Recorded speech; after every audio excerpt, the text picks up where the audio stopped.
தெலுங்கானாவில் ஏற்பட்ட சாலை விபத்தில் ஒரே குடும்பத்தை சேர்ந்த 3 சகோதரிகள் உயிரிழந்தது பெரும் அதிர்ச்சி ஏற்படுத்தியிருக்கு.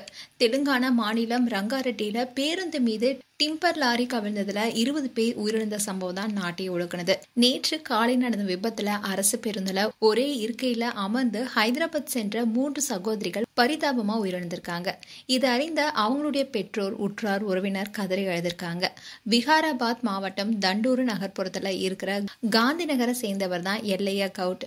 இவருக்கு 4 மகள்கள் இருக்காங்க. மூத்த மகளுக்கு திருமணம் செஞ்சிருக்காங்க. மீதி இருக்கிற தனுஷா, சாய் பிரியா, நந்தினி இவங்க 3 பேரும் ஹைதராபாத்ல படிச்சுட்டு வராங்க.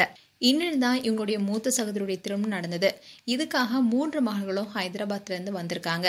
திருமண நிகழ்ச்சியில ரொம்பவே மகிழ்ச்சியோட கலந்து கொண்ட இவங்க நேத்து திங்கட்கிழமை மீண்டும் கல்லூரிகளுக்கு செல்ல தாண்டூர் ரயில் நிலையத்துக்கு போயிருக்காங்க. அங்க ரயில் போனதால இவங்களுடைய அப்பா எல்லையா 3 மகள்களையும் அந்த வழியா வந்த அரசு பேருந்துல ஏத்திருக்காரு. ஆனா அவர் வீடு போய் சேர்றதுக்குள்ள அந்த பேருந்து டிம்பர் லாரி மோதி விபத்துக்குள்ளாகினுச்சு.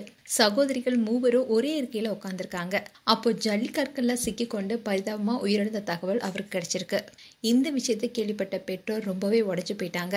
மருத்துவமனையில பிரேத பரிசோதனைக்காக வைக்கப்பட்டிருந்த 3 மகள்களுடைய சடங்குகளை பார்த்து பெற்றோர், உற்றார், உறவினர்கள் கதறி அழுத வீடியோ தான் இப்போ வைரல் ஆயிட்டு வருது.